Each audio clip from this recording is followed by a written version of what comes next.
3, 2, 1. Here we go!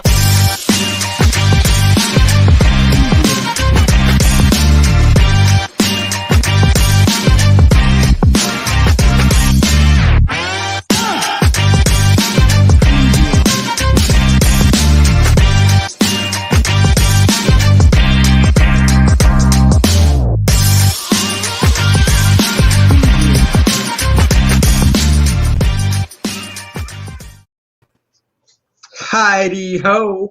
Welcome to the Friday edition. Thank God it's Friday! Woo-hoo! Friday time of the Dennis and Andy Show, where we are here to entertain you, thrill you, rock your world. We're going to talk about Wanda Vision. Today's episode was mind-blowing. We're going to talk about Grease. Should it be canceled? No, not the stuff in your kitchen sink, the movie, and a couple other things. I'm Andy. That's Dennis. How's it going, Dennis? Pretty good. Pretty good. Had a few technical glitches here, so had to get that stuff straightened out because I can't ruin Friday night discussion time here, especially with an awesome episode of Wanda Vision. I know. First and foremost, Dennis, I don't know if you knew this or not, but there's a high school in Wenatchee, Washington, that the kids are back in school. Well, good. About time. Right? And I've got a picture from their band class. And I took band in elementary school, not high school. But look at this. Back in school in band class. They are practicing. No way. No way. I mean, remember when it was social distance or wear a mask? And now it's do both. I mean, you can tell that the person blowing that saxophone is easily 6 feet away from the person behind them blowing a saxophone. I mean, they all look like they're spread out pretty good.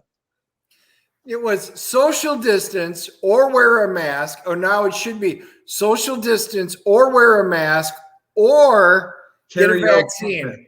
Now It's literally, we're going to put you in a freaking bubble. Oh, dear God.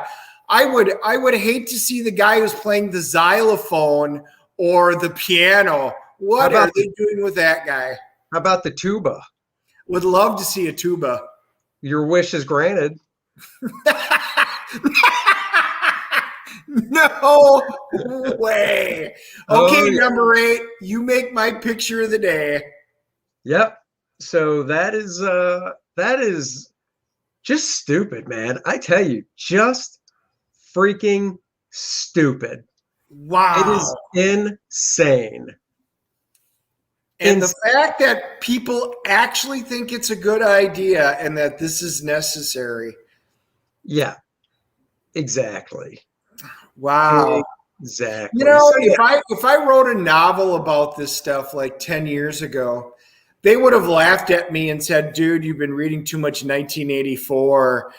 This stuff will never happen. We're living it. I mean, my grandkids one day, they're going to slap me in the face when they're going to go, Grandpa, the hell was wrong with you? The hell's wrong with you people? And go, hey, don't say, hey, it wasn't me. It wasn't me. And in other news, real quick, I see that the new administration dropped a bomb or so on Syria. And the only thing that is weird to me is there's no heads exploding over it about, oh my God, they're going to retaliate now. He's going to get us into this war. Wham, wham, wham. Because that's what happened a couple years back when the previous administration did it. It was all the heads exploding. But now it's just like, no, it's all good. So well, you saw them rolling up troops in day one. They crossed the border. And I was like, wow, that didn't take very long at all. And the news media will be silent on this one. Yep. It's a positive thing now, Dennis. You just can't make the stuff up. it's a positive thing. And kids aren't in cages anymore. Now they're in boxes, I guess. Which is totally better, even though technically they're the same ones. They're in boxes with little windows and AC units, so that's nice. So no, yeah, I saw Rocky's head explode when Ducey asked the question in the morning briefing and couldn't really answer it. Oh no, it's totally different, but they're the same ones. Yeah, but it's totally different. No, it's different. Why is it different? Because we're doing it, right? And we care. We make sure to go in and give them a juice box every day. That's the difference. So we ask ourselves, what do we do to get away from the daily grind of madness that makes no sense? And then we say to ourselves, self, it is indeed Friday. What comes out Friday? Wanda Vision. Wanda Vision. Episode 8 landed, and I got a chance to watch it a little while ago. And we had some expectations going in last week. If you watched our episode, we talked about it. There's going to be a ton of spoilers because I'm sorry, it's just going to be. So if you really want to discuss WandaVision and you haven't seen it, turn it off and watch us afterwards. This is why we do the show at 4 in the afternoon. Gives people plenty of time to try and watch it. Yeah, I needed it today. So we got some screen caps, of course. This is the first one. I loved how the show started off with Agatha's basic origin, Salem and all that stuff, and they tie her up. The cool thing was, and I think this is going to be a different origin from the comic books.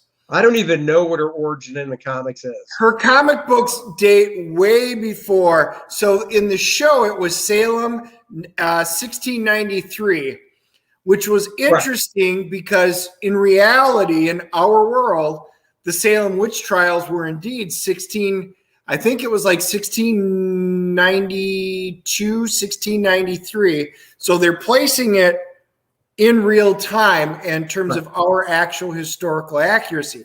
In the comic books, we talked about it last week. It was like it predates like 11,000 BC or 1100 BC. She's really, really, really old.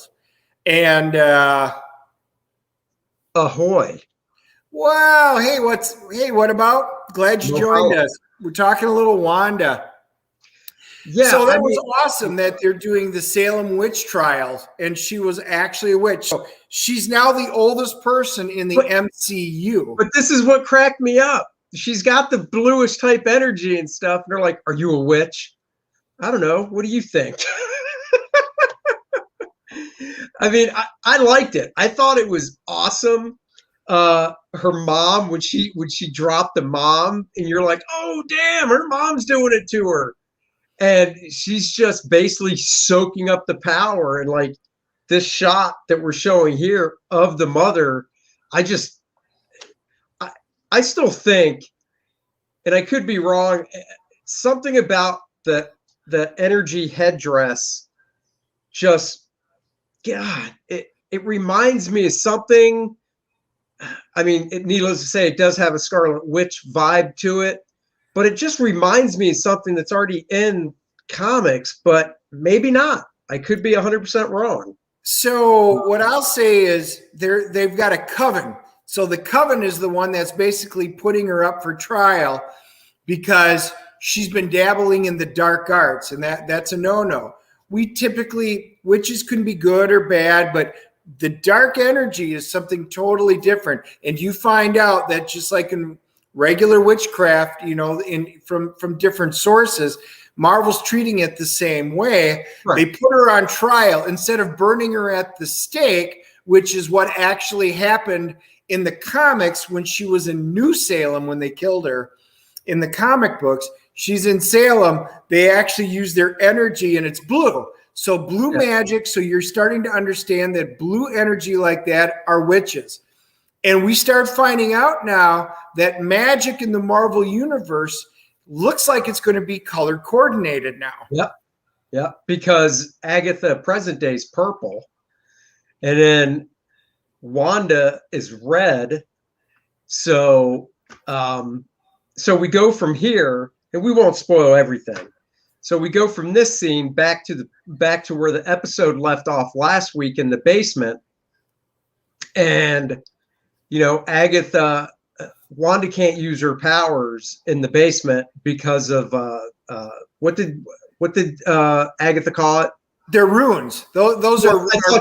Yeah, there's runes in the basement, but I thought, I don't know, magic runes in the basement that won't let her use her power. But the whole gist of the episode is Agatha wants to know how Wanda basically got to the point that she's at with, Westville and everything, which was cool because she wants to know it. We want to know it. But the one thing that we still don't know, which I guess we'll find out next week, is Agatha's connection in the first place, because we still don't know that. Well, they kind of talk about it. So let's just back up a little bit, and I'll ask, did you watch the episode from the very beginning in the intro where they have the Marvel intro? Yeah. Did you notice the color change in the Marvel intro? Yeah, so you know how it's the red Marvel logo and it says Marvel Studios and it's in the widescreen? Yeah. And then as it changed into Agatha's purple. Oh, I'll have to yeah. Go back and all right. So we'll need to go into this a little bit because the types of magic will be important. Let's flip to the next slide where she's getting. So the witches are basically crucifying her. They're in. This is their version of burning her at the stake. All of a sudden, her abilities kick up, and it's because of the dark magic, and it's all blue energy that's being put into her. She absorbs it, turns purple. Purple now, and they're hinting at the fact that anything to deal with the dark dimension, so this now goes into Doctor Strange's movie, is now going to be purple. So we now know that she admitted that the dark energies were being bent to her will, to her magic. So it's becoming purple. All right. The thing I noticed too, this is more of an effects thing, but I want to get your opinion. Does it look like in this shot and in the whole scene when this took place that they worked their computer magic and de-aged the actress some to make her look younger? Yes. Yeah. I absolutely thought they altered. They photoshopped her. Well, yeah, I think they took Catherine Hahn and made her look younger, which I don't have a problem with because it's 400 years ago. Right. What's up, Agent Cub? Thank you for joining us. All right. I think they did, which once again, I don't have a problem with. I think it's little touches like that are really cool. Right. And now you'll notice, so we've got Wanda's is red, and we'll get to that in a little bit, not just because she's it's Wanda. So Agatha's is dark dimension, so her energy's purple. Witches are blue, and they now talk about in the episode that witches are special because they can see into the future and in past. So they basically can see through time. And it kind of reminds me of because they've talked about this in a couple of the movies. In Ragnarok, yes, it was. Yep, it was. In Ragnarok, Loki says that he can't see into the future because he's not a witch. No. That was Loki, and that was in the Ragnarok one. Agent Cub, sorry, buddy, but that's all we do is talk about. We've seen every episode, and we talk about it in depth. I love people watching our stream, but if you don't want spoilers, come back after you've seen it. Come back after you've seen it. Unfortunately, we're gonna delve into some theories and stuff like that. At least for this part, we've got a comic book reviews, a couple of them coming up. Not you, Dennis? This Dennis. How did you not get past episode 1? You didn't like it? Come on. It gets okay. I agree because the backtrack, I said that I thought episode 1, 2, and 3 could have been squashed down to either 2 episodes or an hour long episode because I wasn't thrilled with the first three just being sitcom type stuff with just little tidbits of real world. But get past those and move on, and you'll feel better about yourself. Yeah. Once you get past, it turns out it has real implications to the MCU, which we didn't know at the time if it would, but it really does. Oh yeah, oh my God, excuse me. They wrap all that stuff in episode 1, 2, and 3 is explained in this episode. We'll kind of leave it at that. What they're doing is they're treating Wanda Vision. Really, Doctor Strange was the first foray into magic. How is the properties of magic going to be set up in the Marvel universe? Because everything else is either mutant abilities or superhero powers. So this show is setting the tone of how the Marvel magic is going to work in the greater, universe. Right. It's good. It's good. They're doing a good job. They're putting it together. So, like I said, they're separating magic out into different types. Blue are witches, purple is dark dimension. Doctor Strange, and you remember in like Civil in End Games and stuff, when all of them came through the portals, they're all orange. So your traditional sorcerers and stuff use orange energy. Right. Chaos is going to be red. And then if you remember, whenever they've had time, the ability like the time stones and time magic, that's always in green. So they're setting up Marvel. You're going to be able to tell what type of energy it looks like they're using based on the color of the special effects. So that's pretty interesting. Ooh, we'll leave that one. I forgot there was only one more. In fact, we can just go back to full real quick while we talk about it. Let's see here. Yeah, but as you said, it gets better after the third. It does. It totally does. You got to stick with it. Yeah. So yeah, basically this episode just focused on Agatha and Wanda, and Agatha kind of opens up doorways to take her from childhood, Wanda and Pietro with their parents, all the way up to where the show begins. So you can see the steps that, kind of form Wanda, her sensibilities and stuff. And you see stuff with, the Tesseract, and you see stuff with, what was the name of the gem that Vision That's had? the Mind Stone that was in the Tesseract. Mind Stone. Yep. You see stuff with the Mind Stone and Wanda. And there was one nice swerve, because if you remember back a few episodes, the video they showed was Wanda coming in and stealing Vision's body, and she didn't do that at all. No, this was the big reveal. We've been wanting to know about that, and she did not. So we now know that Hayward is set up to be a bad guy. Remember, he said he was acting director when he met Monica. That is not true. He's full director. He lied about that, and he lied about her coming in and taking his body. He's a bad guy. Now, is he just a butthole that is just doing some bad stuff on his own? Is he a Skrull? Is he a Hydra agent? We don't know. There's not enough info on there, but we do know he's a bad dude now. Yeah, totally. This just bugs me. I got to be over my body. There we go. See? Hold on. Now I match. You do. Anyhow, yeah, I mean, he definitely has an agenda, and as of now, it just looks like he's trying to set up Wanda to be like a bad guy. I know, I love this. Dude, he jumped into the future to see the last episode next week as well. That's because Agent Cub's a witch, and he can see the future. That's right. So at the end, we're going to give away a big, this was the mid-credit scene, because like I said, we find out in the episode that Wanda did not steal Vision's body.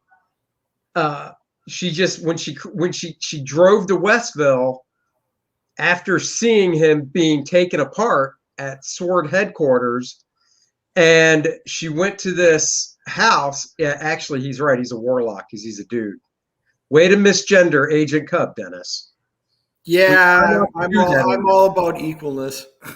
So anyhow, she drives to this house and she sees this note, I guess from Vision. That's weird too. I thought that note was weird because it's like, where'd that come from? It just appeared on the thing. So was it there from Vision, or did Agnes plant that? Right. And so anyhow, she creates with her immense power all of Westville and takes over the actual residence and everything. And in doing so, creates a whole new Vision. So then the mid-credit scene, and why John Byrne's not getting credit for this, I don't know. But here's the big spoiler. Boom. Sword is able to, they put Vision back together, and using, now correct me if I'm wrong, Dennis, using, I guess you would call it like leftover Scarlet Witch or Wanda magic. So yeah, what they did was they tried powering him, and if you look at his head on there, it looks like a mini Tony Stark arc reactor like he's got in his chest. And right. Even with that, they weren't able to power it up. They used the drone that they sent in, and when she came out and threw the drone down, it still is encapsulated within her chaos magic. Right. They were able to siphon off the chaos magic in order to power up. And I'll call it West Coast Avengers John Byrne's Vision. Yeah, John Byrne, I don't know why there's no, like, in the TV show, I haven't seen after any of the credits that I know of, I don't think I've seen anything that says, like, special thanks to. And there should be a special thanks to Byrne for this, because, I mean, this is totally out of West Coast Avengers from when Byrne was doing it. And even the scene with the Vision laid out on the table in pieces, Byrne did that. And then he comes back, and when he's fully back in the comic, he's all white, just like this. Right. So, when she's creating the town that they're in and basically redoing the entire town, it's a really cool special effects scene because you see her red chaos magic exploding out of her hands, her chest, and it's doing it.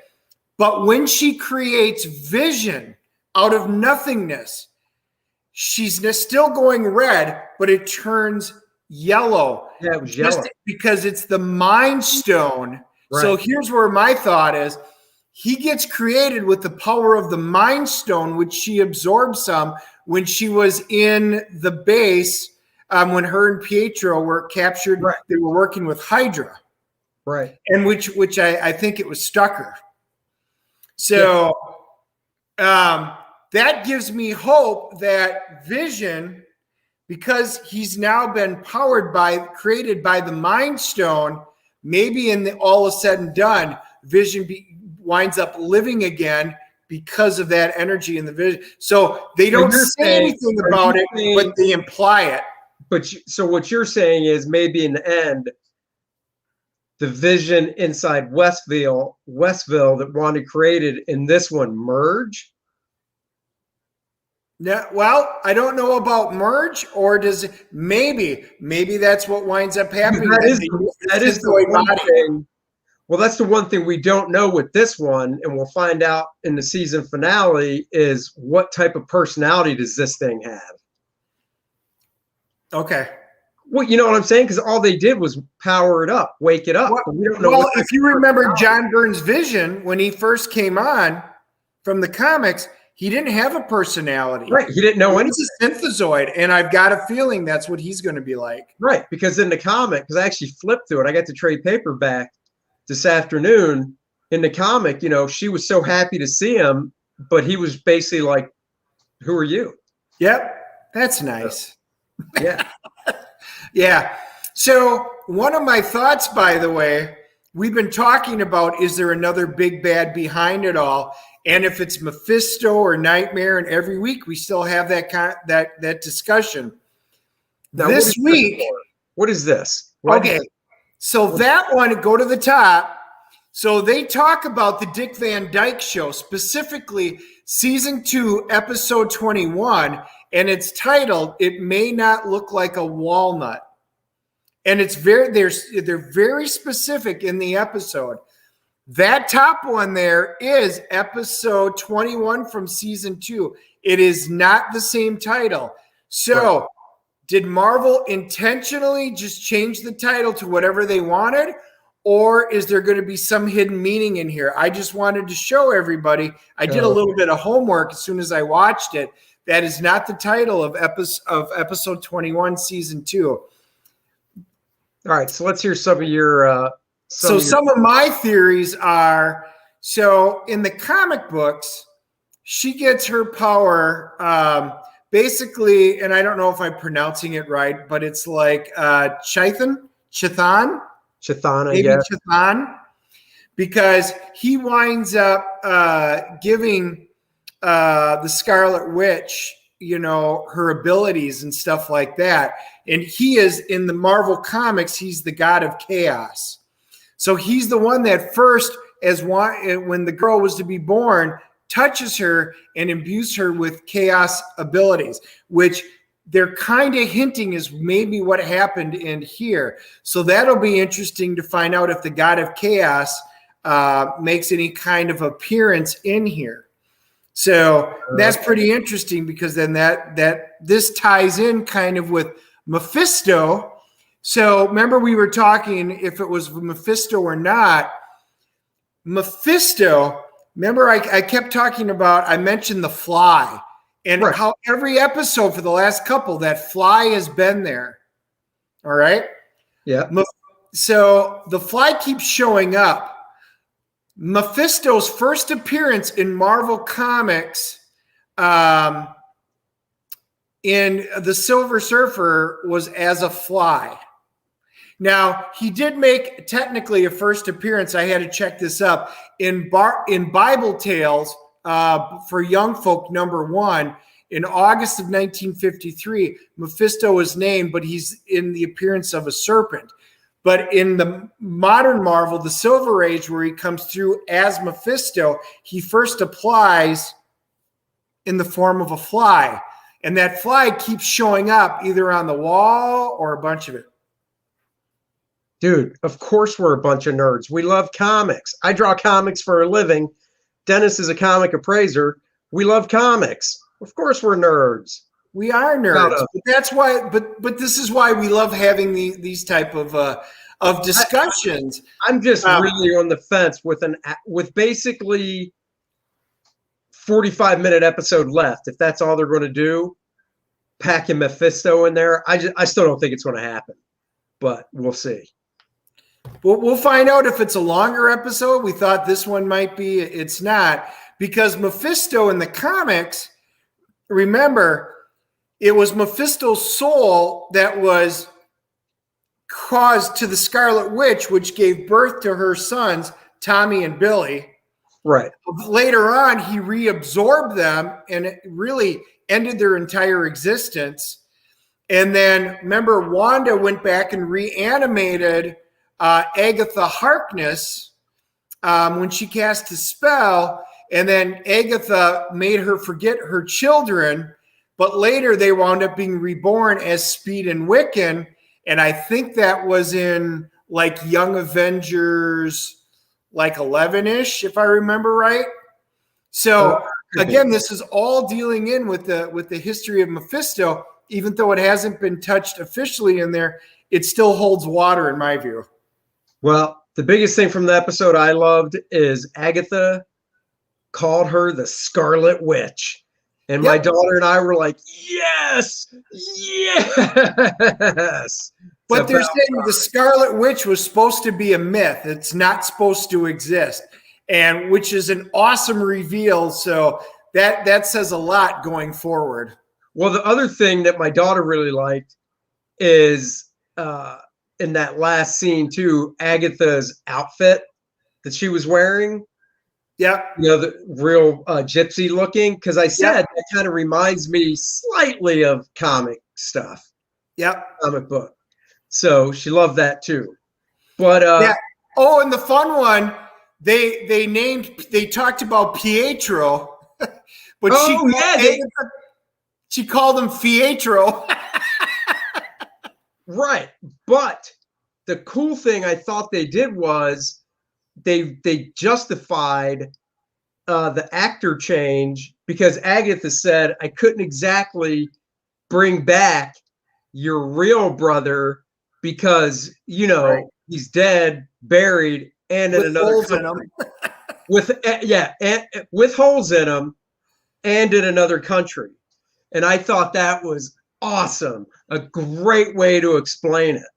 So, but it still doesn't answer. Is Evan Peters, is he the X-Men universe that he was brought through, or did she create him out of nothingness? I think she just created him. That seems to be the logical theory right now, that our hopes that it was the X-Men tie-in might not be there. Yeah, I think she just created him, and instead of casting somebody else, for the just created Pietro, it was, hey, let's have Evan do it because it'll be a nice little thing, One of the other nice touches that they did when they were down in Agatha's basement. So you saw her, she pointed to some stuff on the wall. The one of them looked like Magneto's helmet. I'm going to go back and rewatch it, but it looked purplish, but it looked like the outline of Magneto's helmet with the M and everything like that. But then some weird stuff that you could see that was pretty blatant.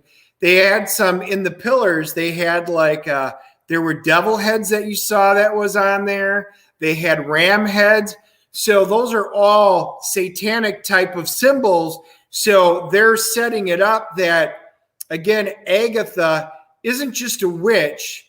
She is dealing with the satanic powers, which, again, could have something to do with Mephisto or something bigger or not. We don't know. Right.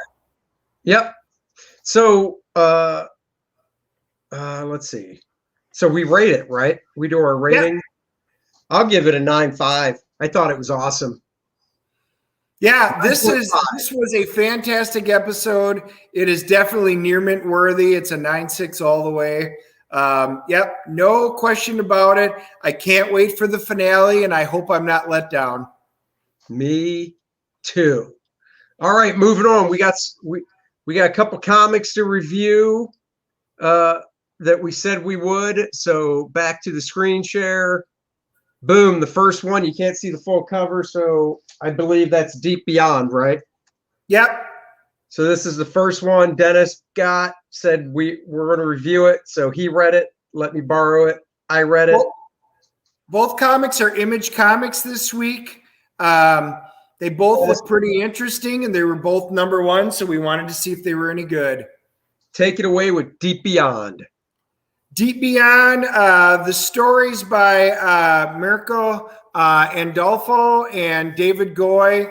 The first issue establishes, again, we've got a lot of just dystopian comic books coming out, but it really establishes a dystopian apocalyptic world where humanity struggles to survive on a barely inhabitable planet.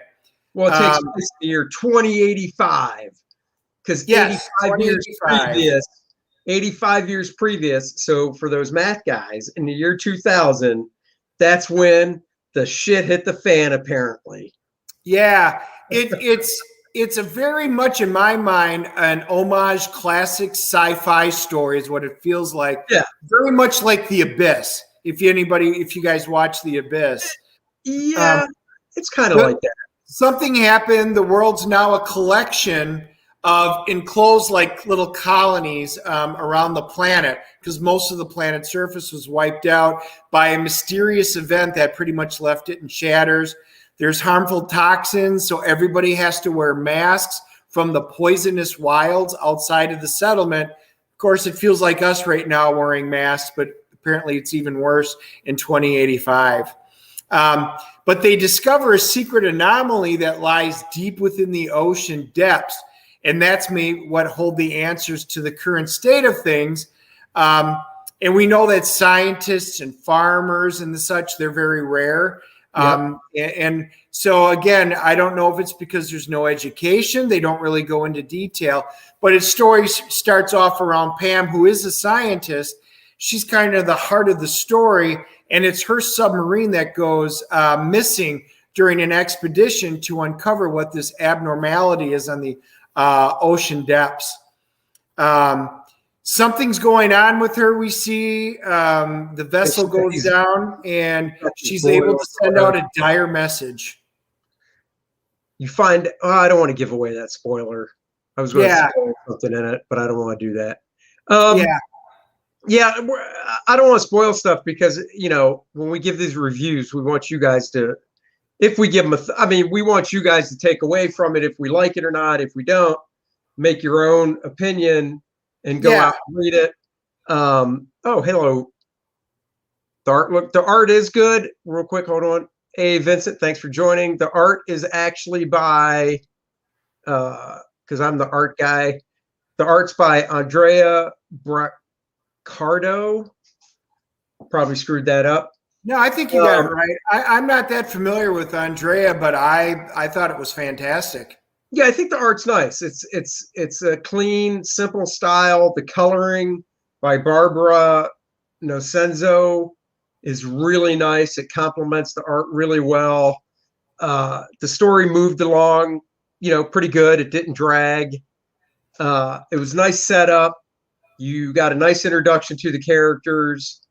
I thought there was just enough character development for first issue to leave you wanting more, so you want to come back for issue 2. And it had a good cliffhanger ending. Yeah.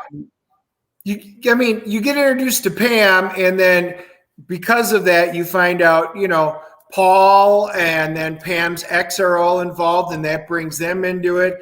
He's the caring, kind of wimpy scientist, and she's the one who's, there's this shadow, this organization, an unknown, nobody knows what it is yet. And she's kind of a higher up in there, but she's deciding, I'm going to go with the company protocol. He thinks that they can save her. So they're on two opposite sides, which creates, a little bit of headbutting in it. The story is good, and the character fleshing out the development is solid. The artistic style, in my mind, fit this type of storytelling very well. Yeah, I think it fits. Yeah, I thought it was a solid book all the way through. So, real quick tangent. South Florida, a little bit hot today. It is a little cool up here today, Vincent. We're in North Carolina. It's about 50 degrees, and it's raining. So I envy you. You ask, you shall receive. Here's another page from it. I don't know if we have more. Is there another page after this? I just got a couple of pages. Yep, here's another page from it. Yeah. And again, the coloring, like those two pages are prime examples. The one it's underneath the water, it's in a blue palette, and it just reflects what was going on. And here they've got they're trying to discuss what's going on, and that's the X, and then that's the doctor.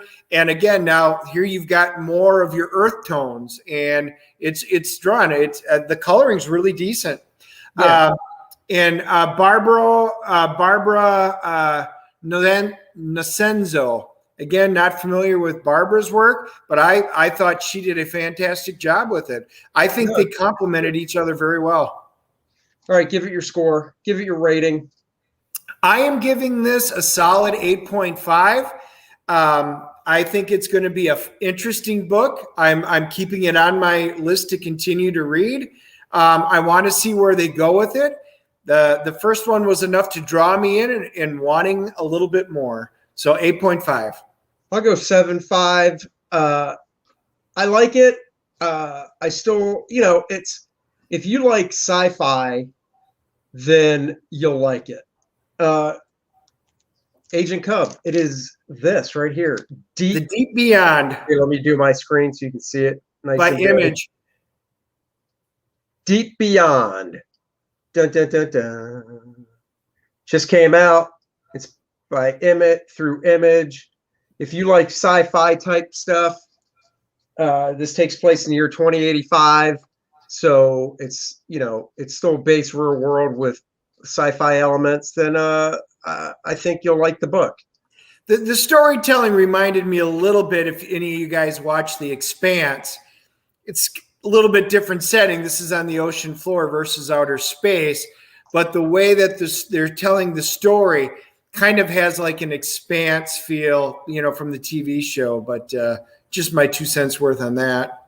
Yep. All right. Next up, Radiant Black. Radiant Black, I was actually more excited to read because it is a more of a superhero book, and that's what I gravitate towards. Of course, Dennis didn't get the cool cover. He got this one, which isn't bad, but I got which one, I subscribe to them, so I get whichever one they put in there. I don't choose. So this one's written by Kyle Higgins, drawn by Marcelo Costa, with Becca Carey. I'm going to guess Becca might be the. This is another cover. Dave Finch. They got Mr. Dave Finch to do a cover. That's pretty cool. Yeah, that's a really cool cover. I wish I would have seen it. Wish I could have had that one. So do I, Dennis. So do I. I know. So this book is about basically a wannabe writer that moves back home from L.A. I'm blanking. Where did he move home to? Do you remember? Well, yeah, he was in L.A. You think it's more like small, medium town America. Yeah, I just don't know if I'm sure they said. I don't remember. Anyhow, he moves back home because his writing career is not taking off. A buddy of his in town, they decide to go to a bar, tie one on, and just reminisce. And when they come out of the bar, they see this little miniature kind of black hole floating towards them. And you can see on this page what happens. He reaches for it because, that's what I would do. And you would actually. The black hole kind of engulfs him. Let's see. Oops. Damn it. Oh, this is the last screenshot we have of the book. And then he turns into this guy. So there you go. So Nathan Burnett's the main character, and Ohio. He's got Ohio. Okay, I don't remember. Ohio. He's an interesting character. He's failed. He doesn't want to admit that he's a failed writer, but it comes out he's moving home. Parents say, "Come on, Holmes. Stay for a while. Basically get back on your feet." And then you find out, it's even worse than what you think. He hasn't been able to write anything. He's a failure. And what's interesting is his buddy's name's Marshall, and they've got like a relationship like Andy and I. They always have. Marshall's always ribbing him for stuff. Wait. Who's that in this relationship? Oh, well, obviously the cowboy fan. The right one. I get it. Yep. So he's, and he's always picking on him and like, "Oh, dude, do this. And, he's always ribbing and prodding the guy. And you're kind of like, wow, dude. I mean, you haven't seen him a while, but, they develop their relationship to the point where it's actually really cool. I mean, how they do it. It's well written. It's very believable. It doesn't feel contrite, and like I said, the dialogue's really good. Let's see. Higgins, the writer, based it on his life, so that's pretty cool. Yeah. I thought it was pretty good for introduction for a new superhero book. Superheroes are tough because everybody does them. I've got my own, which I'll show you guys. But I liked it. I thought it was good. You don't really know much about the power set and stuff like that yet. It has a good cliffhanger, which, you got to have for an issue 1. I mean, you got to always have, but especially issue 1 to get you back for issue 2. I thought the art was good. It has kind of an Invincible feel, I thought, which isn't a bad thing. Invincible. Invincible. Yeah. Yeah, Invincible doesn't come out anymore. So, you know, fill the space in that vacuumed image. And I think this kind of does that. Yeah. So for me, Nathan's, because, you know, he gets this power suit. For me, it's kind of an amalgam of a couple of different.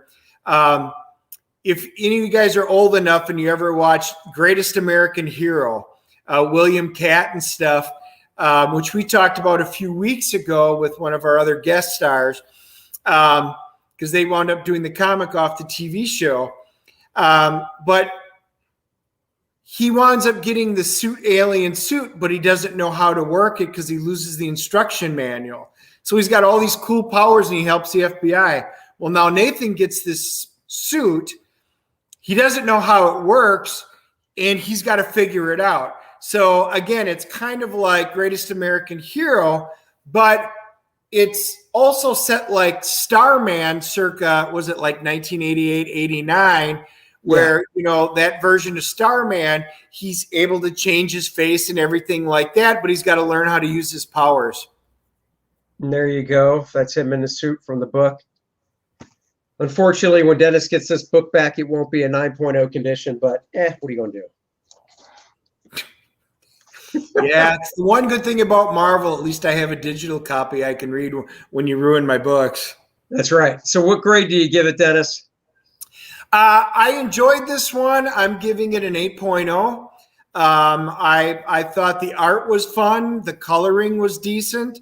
And the storytelling was not only believable, I enjoyed the interrelationship between the two buddies who are getting reacquainted basically after a number of years. I want to see where it goes.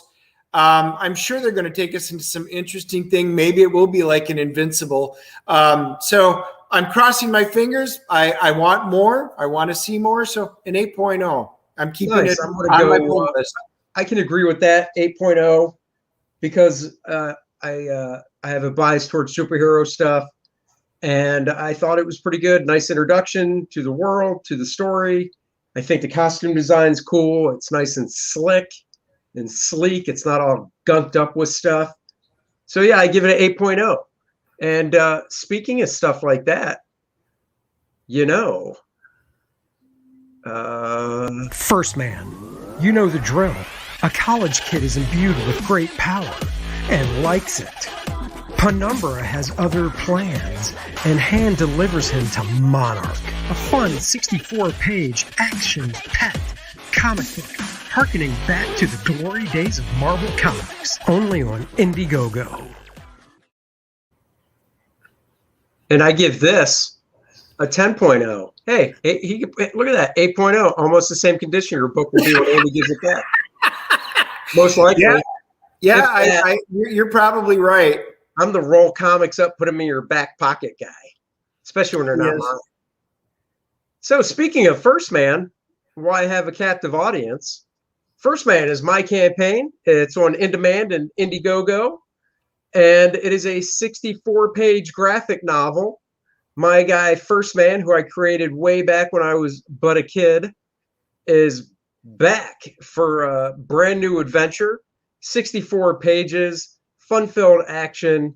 I wrote it. I penciled and inked it. The book is going to be going to the printer within the next couple weeks. Please give it a look.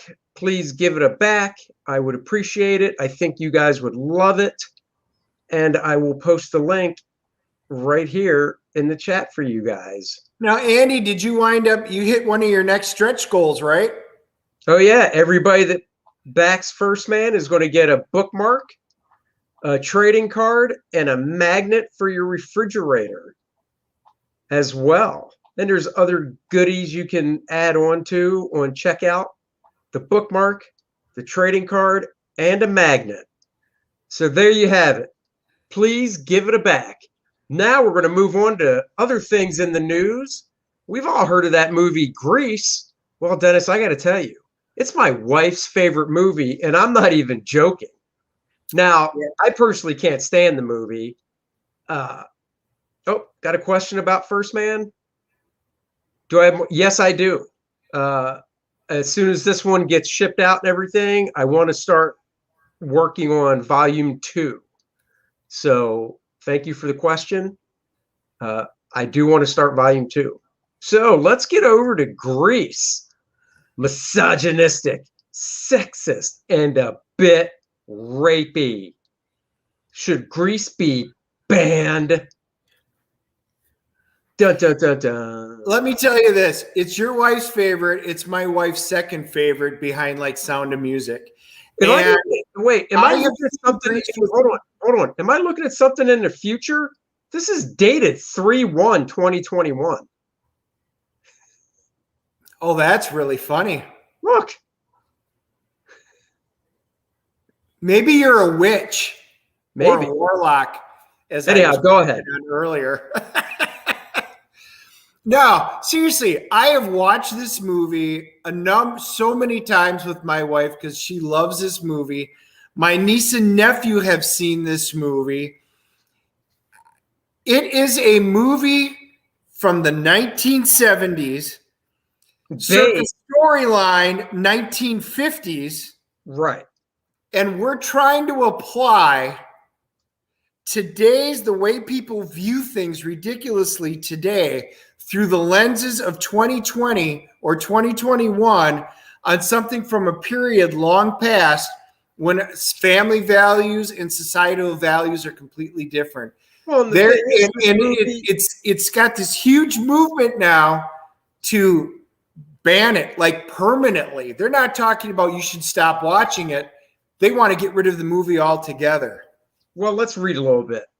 Social media users are calling to ban the iconic 1970s hit film Grease, condemning it for being sexist, homophobic, and I'm going to say it, slut-shaming.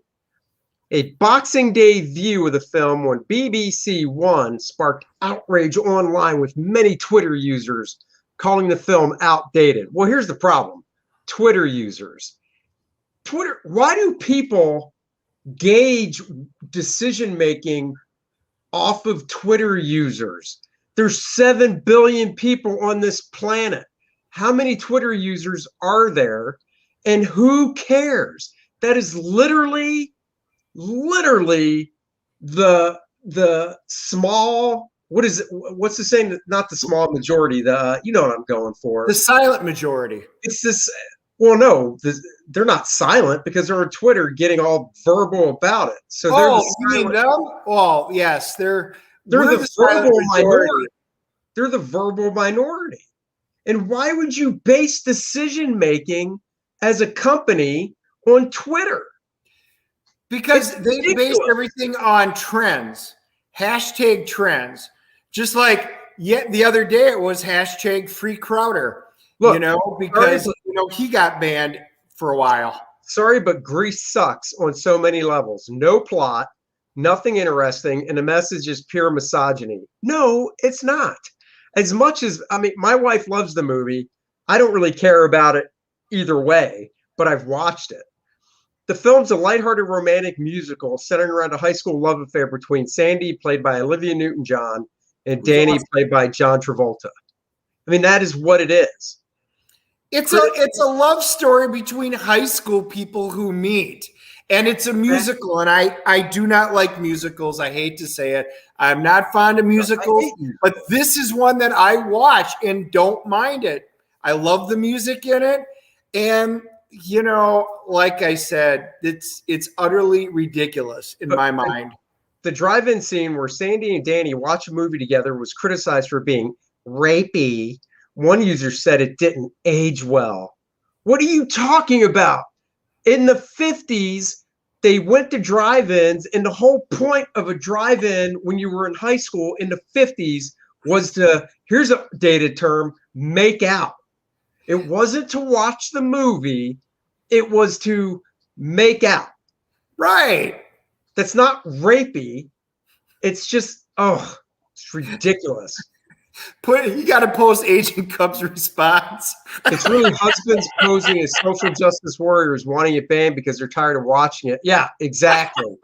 That's probably the only reason I would get on board with this, is so it would be canceled. But it wouldn't matter because my wife owns the DVD. In the film, a radio announcer at a high school dance announces there were no same-sex couples on the dance floor. All couples must be boy-girl. Well, Grease, shove your homophobia. It's not homophobic. That's how it was back then in the 50s, even in the 70s. Stop gauging things from almost 50 years ago through today's lens. It's like the Christmas song, Baby, It's Cold Outside. That's not a rapey song. That's how people back then flirted with each other. I'll be honest, when we were in elementary school, so Dennis and I are around the same age. We didn't grow up together or anything, but we're the same age. It's not even around. We're the same age. Yep. You're older. What by a month. When I was in elementary school, believe it or not, in elementary school, 6th grade. So my elementary school was, 1st through 6th. In 6th grade, the way in my elementary school, and this is even embarrassing, and I chuckle, but the way guys would basically express their affection for a girl was to pat their ass. In elementary school, where I grew up, it's like, oh, she's cute. Give her a little whack on the butt. Not hard, just a little pat. Now imagine what would happen if you did that today as a kid. That's what we did. And that's how the girls do. It's like, oh, so-and-so likes me. He patted my ass. Seriously, the whole culture is just it's just going off the rails, man. I mean, Grease is not only fine, like I said, my little niece and nephew have watched it. Nobody can take that out of Grease unless you're specifically looking for it. I would tell all the people that actually see that in there to get a life. I love this. I wish my girl Sandy would have recognized Danny Zuko was trash and she didn't need to change for anyone. Because she goes from being a good girl to a bad girl. You know what? I would just say, why don't you just stop watching Grease? Yeah, exactly. And go play with your potato, your gender neutral potato head. Don't jump ahead, Dennis. I can't. It's all tied together. It's just one of those things where when I was growing up, Howard Stern is on Sirius Radio now. It's been 15, 20 years since he went from traditional radio to satellite. I don't even know. But I remember listening to Howard Stern growing up. And then there was another guy in my area. I grew up in Washington, D.C. area called the Grease Man. And he was kind of a Howard Stern type. After Stern left D.C., Grease Man came in. And, same type of character, because Howard plays a character, raunchy, whatever. And it's the same thing. If you don't like it, there's a little button you can press or a knob you can turn to turn it off. If you don't like Grease, do what I do. Go in another room and watch something else. But I don't call for anything to be banned because I have a choice. I can make a choice. The other night, my wife was watching something when I walked in. I'm like, oh, hell no. So I turned on Attack on Titans. Much rather watch that than that stuff. But today, if you don't watch what I want you to watch, then we're just going to cancel it so you can't watch it. Dennis is like, Jesus Christ, Susie, I'm sick of Footloose. Get that Kevin Bacon shit God, off my you don't screen. know it. Flashdance and Dirty Dancing. Dirty Dancing, yes. Nobody puts Baby in a corner. And then, snap, I got to reload. Mr. Potato Head drops the Mr. Sort of. So this dropped. It's not really that huge. So basically, when you go, if you go to a store now, it'll say Mr. Potato Head on the box. So now I guess the box is just going to say Potato Head, but at the bottom of the box in smaller text, it's still going to say Mr. and Mrs. Potato Head. But they're just dropping the Mr. in front of it. Once again, it wasn't an issue. It really wasn't. Nobody was complaining about it. It's just Hasbro getting their virtue signal on. It's like there's the bat signal, and at some point somebody throws the virtue signal up into the sky, and companies see it and they go scurrying to it. Yep. And they're like, oh, we can do this, we can do this. And it's just headlines. That's all it is. It's like maybe Mr. Potato Head's sales were down, and they're like, how can we boost our sales with free advertising? I got it. Hey, I own 2 Mr. Potato Heads.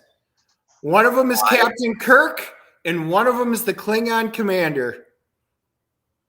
And this is just both of them are as Mr. as you can get.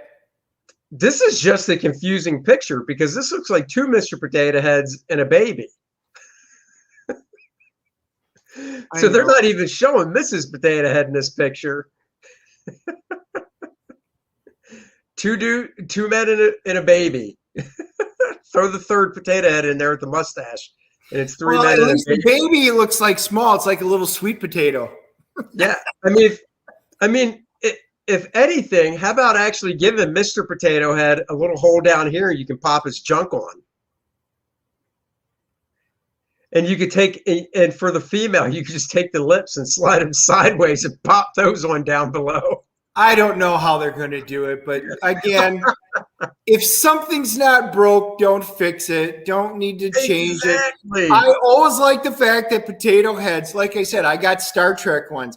You can get cool potato heads that have different things. We didn't have to go down the road of removing the Mr. or Mrs. from it because you could buy either of them. When I love this line, kids like to see themselves in the toys they're playing with. Kids aren't seeing themselves in a freaking potato. That shit line might fly when you're buying dolls, Barbies and Kens and action figures and stuff because they're human. Like Stretch Armstrongs? Exactly. Kids aren't seeing themselves in Mr. Potato Head. Tiny Stretch Armstrong. He's my pocket Stretch Armstrong. Whee! Right there, baby. You can actually get the full size one again. I believe they brought it back, but I cheaped out and got the baby one. So for next to my desk.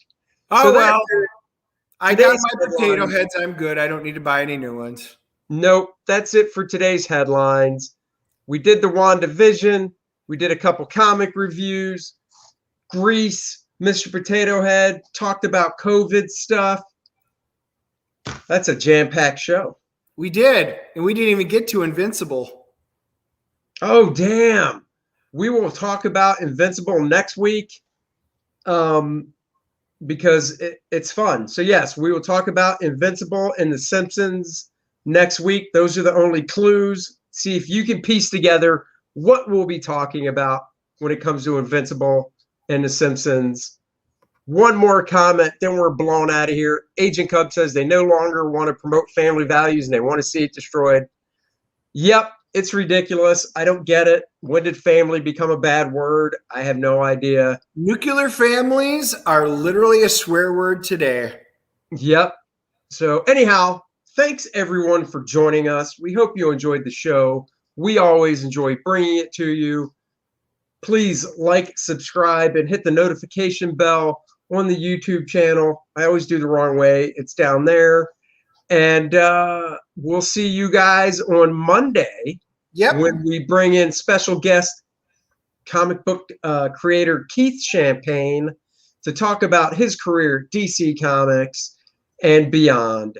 So until then, everybody have a nice weekend, and we will catch you guys on Monday at 8 p.m. Bye-bye. Later.